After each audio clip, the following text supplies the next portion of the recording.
Por ello, el pasado miércoles 20 de marzo se constituyó la comisión investigadora que presidirá a la diputada Camila Musante. La comisión deberá hacer propuestas y analizar la responsabilidad de los órganos del Estado en la operación que implicó una defraudación al fisco por más de 240.000 millones de pesos. Para profundizar entonces en los alcances que podría tener el trabajo de esta nueva comisión investigadora de la Cámara, estamos en contacto con la presidenta de la instancia, la diputada independiente y parte de la bancada del PPD, Camila Musante, y le damos la bienvenida, y Alejandra Matus abrirá los fuegos para entrevistar a Camila. Bienvenida, Camila, ¿cómo estás? Hola, ¿cómo están? Hola Alejandro, hola Darío, ¿qué tal? Hola, hola, Camila. Cuéntanos, ¿por qué el foco de esta comisión investigadora está puesta en el Estado? ¿Qué es lo que podría haber faltado en el Estado y que habría permitido esta operación de defraudación? Te agradezco muchísimo la pregunta. ¿Por qué el foco está puesto en el Estado? Bueno, porque recordemos que el megafraude, que también ha sido llamado como Operación Tributos, que involucra a estos 55 empresarios, comenzó el año 2015 y recién el año pasado, finales de año, venimos a enterarnos a propósito de las filtraciones que empezaron a generarse por el caso Audio y de un sinnúmero de cuestiones que empezaron a involucrar el Servicio de Impuestos Internos. También se destapa el caso de la operación tributos o megafraude, ¿no? Entonces nos preguntamos cómo durante 8 años existió esta asociación ilícita de personas que estaban absolutamente concertadas para defraudar al fisco por una cantidad que es brutal de dinero, 240.000 millones de pesos, como para que lo aterricemos, son 2 cárceles de alta seguridad, son 40 CESFAM, son 9.000 patrullas para carabineros. O sea, esa es la cantidad de recursos que no fueron a parar a las arcas fiscales y existiendo un antecedente importante en el año 2018, donde uno de los formalizados, porque recordemos que han sido formalizadas estas personas, se autodenunció ante el Servicio de Impuestos Internos, pero como el servicio tiene a la fecha de hoy la exclusividad de la acción para perseguir, presentar querellas en materia de delitos tributarios, no presentó la querella respectiva y no se abrió un procedimiento penal. Entonces, eso obviamente nos hace encender las alarmas de cómo están funcionando los diversos órganos de la administración del Estado para identificar estas redes que pueden operar durante 8 años sin ningún problema y que si no empiezan a estallar casos que involucran al Servicio de Impuesto Interno que generan mucho ruido mediático, quizás pasa un buen tiempo más sin que nos enteremos de este megafraude o de la operación tributos.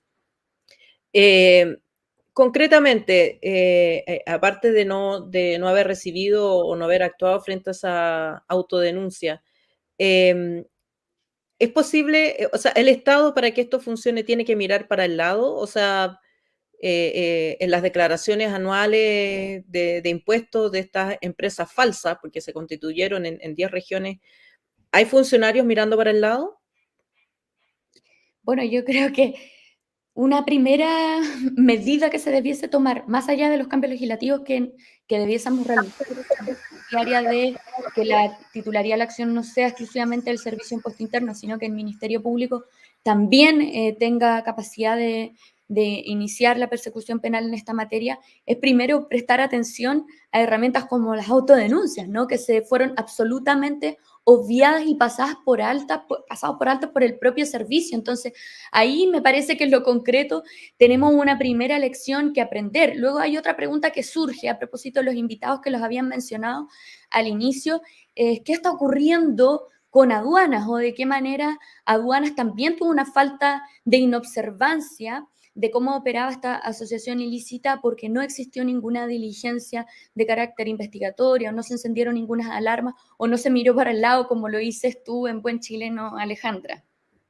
Uno se imagina que si esta, digamos, macro operación con distintas empresas, RUTs, con empresas que exportaban cachureo, digamos, para recibir el crédito del Estado, incluso devolución de impuestos, eh, eh, ¿puede pasar lo mismo con, por ejemplo, el lavado de dinero? O sea, si hay un forado que permite esto, ¿permitiría también, por ejemplo, lavar dinero sin que el Estado se dé cuenta? Esas son las preguntas que nos hacemos y también por eso es que a la comisión hemos llamado no solamente a aduanas, al Servicio de Impuestos Internos, al Ministerio de Hacienda, sino que incluso creemos que mucho tiene que ver o que decir acá la Fiscalía Nacional. Esas dudas se levantan en el marco de esta, no solamente de esta comisión y del caso Operación Tributos, Megafraudes, como quiera llamársele, sino que también que está imbricado, ¿no? Y que también tiene que ver con el caso Audios y el cuestionamiento que está existiendo al Servicio de Impuesto Interno, a la Policía de Investigaciones y a las diversas instituciones que están encargadas de la recaudación de los tributos, de la persecución del delito. Incluso hoy día, a propósito de toda esta bola de nieve, ¿no? Y de los antecedentes que vamos conociendo día a día, ya hay cuestionamientos sobre la independencia que puede existir en el Poder Judicial. Entonces, creo que sí la preocupación tiene que llegar a esa escala, porque la verdad es que las diversas instituciones se están viendo salpicadas por todos estos antecedentes y se están cuestionando, y la ciudadanía hoy día se cuestiona si son las instancias más idóneas o no para las distintas funciones que acabo de mencionar, ¿no? Y eso es peligroso, quiero decir eso, me parece que eso es peligroso. Mila, el Darío por acá. Oye, girando un poco, aprovechando la oportunidad para conversar un poquito más de política, recuerdo un par quiero mencionar, digamos, algunos datos de tu biografía política para contextualizar un poco la pregunta, porque me interesa tu opinión. Tú fuiste elegida diputada, entiendo, en cupo comunes, como independiente, en el fondo como candidata al Frente Amplio en su minuto, después te fuiste alejando. No me consta si tuviste alguna cercanía con el PC, pero bueno, finalmente abandonas ya hace un buen tiempo y estás ahora como independiente, pero en la bancada del PPD. Entonces, desde esa mirada, digamos, estás, por supuesto, entiendo, digamos, cerca de las fuerzas oficialistas, pero con matices. Sí. ¿Cómo evalúas tú ahora que se pasó ya el segundo tiempo, que pasaron 2 años? ¿Cuál es tu evaluación de esta mitad del gobierno? Insisto, más en esta lógica de cierta distancia con el Frente Amplio que tuviste. También, como más una diputada joven, que si bien no es del riñón de esta generación, pero claro, etariamente es parte de estos políticos y políticas nuevas que de alguna manera uno entendía que iban a empujar un proceso de transformaciones. ¿Cuál es tu mirada en la mitad de este camino del gobierno y también como diputada del proceso que lleva adelante el gobierno? Mm. Bueno, yo creo que, como mencionaste el tema generacional, voy a partir de ahí y te respondo la pregunta. Yo creo que igual quizás pensar en generaciones o en edades determinadas, no sé si es una forma correcta de hoy día entender cómo hay que desenvolverse en el espacio político. Es cierto, yo tengo una cierta edad, 34 años, pero creo que hoy día lo que nos convoca, lo que nos tiene que importar es saber legislar en el Congreso y gobernar en el gobierno. Y preocuparnos también de fiscalizar adecuadamente la acción pública. En el caso de las diputadas y diputados, todavía creo que hay mucho más donde se puede ejercer esa acción de fiscalización. Y puede sonar fácil, pero lo cierto es que es difícil hacer buenos proyectos de ley, buscar apoyos ciudadanos, lograr defender o sostener ciertas posturas que quizás no sean muy populares, pero que sí sean consecuentes con lo que se le planteó, con lo que uno planteó a la ciudadanía dentro del marco de una candidatura, ¿no?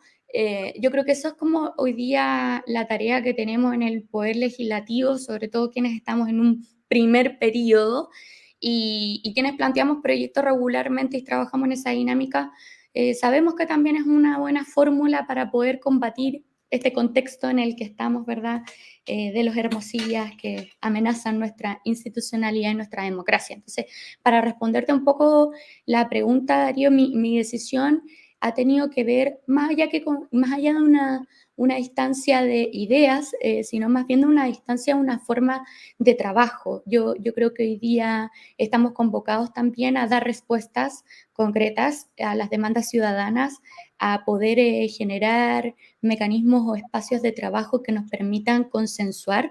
La política es conflicto, es también consenso y hay que saber en los diversos momentos en los que nos encontramos. Y hoy día existe un agotamiento ciudadano que nos demanda también porque, y aquí hago un breve paréntesis sobre esto, en mi forma de entender el rol parlamentario, o más bien de ser una autoridad electa por votación popular, uno también tiene un espacio de buzón donde las personas debiesen poder ir a depositar su voluntad y tener la capacidad de mirar lo que hay en ese buzón nos guste o no nos guste tanto, pero sí ser capaz de responder. Entonces, a mí me parece que hoy día ese buzón está lleno de una petición y es que, por favor, hayan avances en distintas materias y en cualquiera de ellas también, pero que podamos verlos y esos no pueden ser necesarios hoy día sin la construcción de ciertos consensos. ¿Significan los consensos necesariamente ceder en planteamientos políticos o cómo se construyen esos consensos? Son buenas preguntas que espero que podamos responder a lo largo de este programa.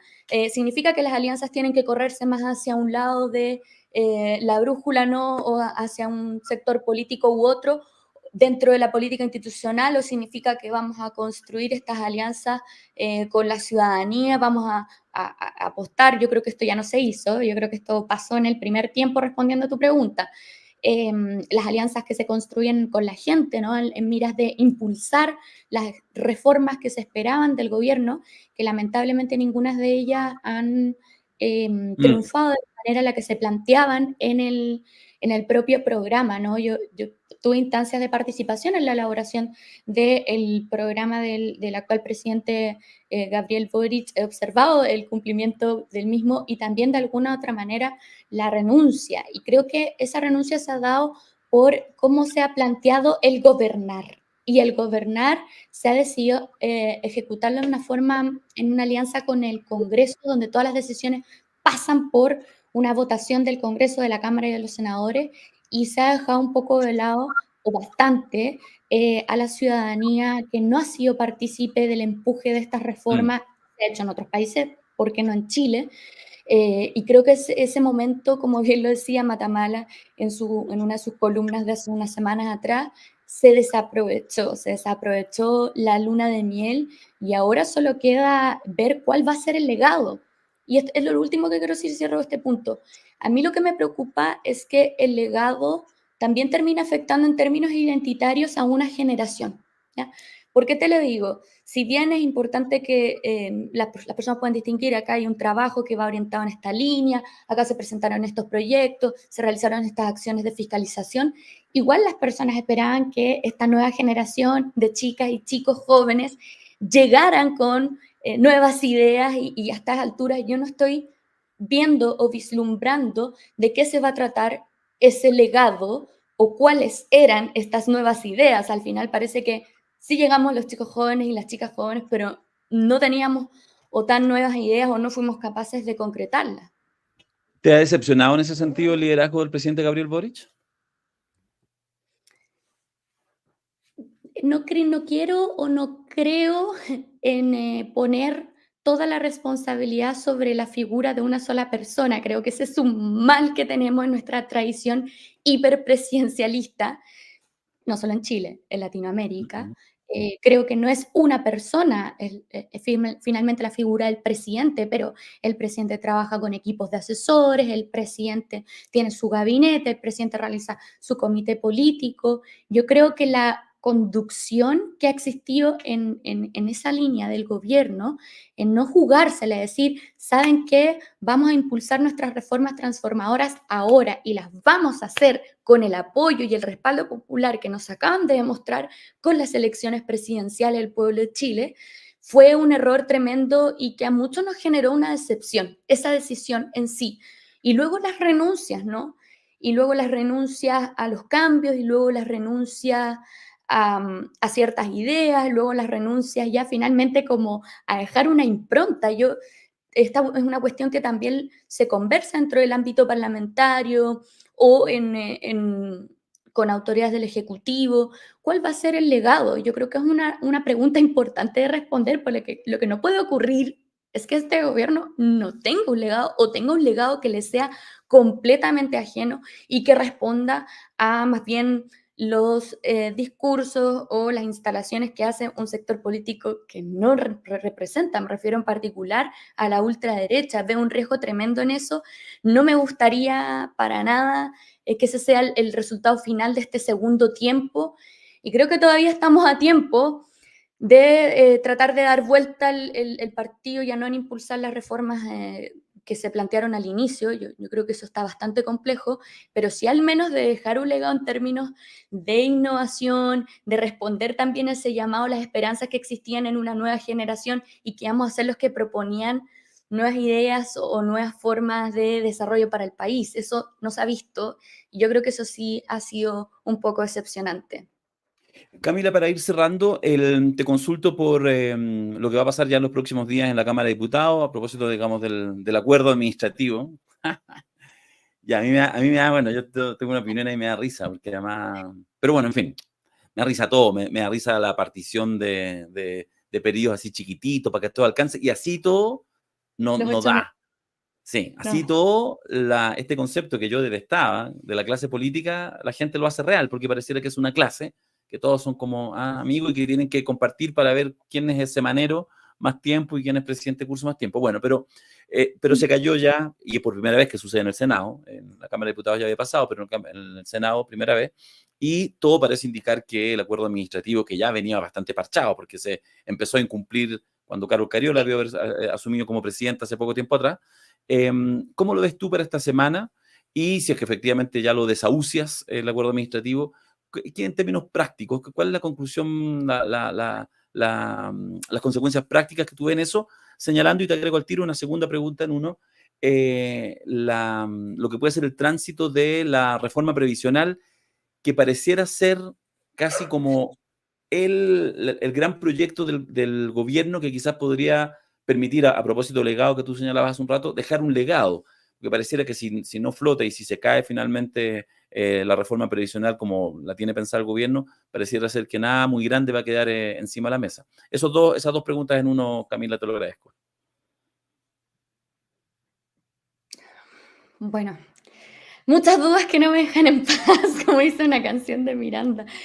Mira, yo creo que se apostó por resguardar la presidencia de la Comisión de Hacienda del Senado, en miras a lo que precisamente dices tú, Darío, de poder sacar la reforma previsional, que ya salió, perdón la expresión que voy a utilizar, pero bastante fileteada de la Cámara de Diputados. O sea, la aprobación en general, lo único que se puede aplaudir, porque lo demás salió muy, muy, muy recortado el espíritu original de la reforma, que fue cambiando además mucho durante la tramitación. Entonces, me parece que si aún así logra salir la reforma, igual va a haber que ver todos los cambios que va a sufrir en el Senado para poder evaluar si podemos seguirla llamando reforma a esta altura. Yo también quisiera como ser bien enfática en eso, porque hay cuestiones que perfectamente se podrían resolver vía decreto por el presidente de la República, como el tema de asumir las pérdidas por parte de los cotizantes. Entonces, realmente el corazón de la reforma hoy día ha salido muy trasquilado de la Cámara de Diputados. Veamos si es que esta jugada de apostar por mantener la presidencia, la Comisión de Hacienda en el Senado, va a resultar en esa línea o no, pero acá seamos claros, se sacrificó a la Cámara de Diputados porque realmente... ¿Qué quiero decir con esto? Quiero decir que también había un conocimiento de lo que se estaba acordando, cocinando, como quieran decirle, en el Senado en relación a lo que iba a ocurrir con la presidencia. Entonces se apuesta por mantener Hacienda, bueno, pero esto sí o sí genera un efecto rebote en la Cámara de Diputados. Obviamente que ya no existe el clima para que se cumpla el acuerdo administrativo y que pueda el Partido Comunista, como se había acordado originalmente, asumir la presidencia. Esto yo no lo hablo en términos personales, yo soy de cumplir los acuerdos, pero lo que sí quiero transmitir es que creo que el diseño, no sé si hasta qué punto es un diseño positivo, esta estrategia de, bueno, apostemos por la Comisión de Hacienda en el Senado para poder sacar adelante la reforma previsional que ya ha sufrido de bastantes cambios y que no sabemos si va a existir la mayoría en el Senado para poder reponer todas las indicaciones del Ejecutivo y que no cambie tanto el espíritu original de la reforma, pero sacrifiquemos la Cámara, básicamente, porque ahora esto obviamente genera mucho alboroto en términos de que no hay un clima, ¿no? de entender que va a respetarse necesariamente el acuerdo, y en caso de ser así sería muy complejo porque se diseñó, como bien decías tú, con los 8 meses, con estos breves periodos, que ya era bastante complicado de ir cumpliendo, que ya se había hecho una excepción al acuerdo administrativo cuando se hace el cambio con liberales, ¿no? Y le tocaba la presidencia a la diputada Cariola. Y yo creo que el poner en riesgo esa mayoría que se había construido en la Cámara, muy frágilmente, todo lo que podemos decir al respecto, no sé hasta qué punto va a ser tan positivo en relación al resultado que puede tener la tramitación de la reforma previsional. No me parece que se haya vislumbrado los verdaderos efectos que son malos, que son negativos, y sacrificar la mayoría que se había construido en la Cámara de Diputados, no tener mayoría en el Senado, y esto simplemente tratar de sostenerlo en la Comisión de Hacienda del Senado. Camila Musante, muchas gracias por haber estado acá en 32 minutos. Hasta una próxima oportunidad. Gracias nuevamente por compartir con nosotros. Que esté muy bien. Gracias. Gracias a ti, Darío. Gracias también, Alejandra. Muy buen programa. Aprovecho de decir, soy fan. Muchas gracias. Nos ponemos cocorocos. Ya. Gracias. Gracias. Chao, que estén bien.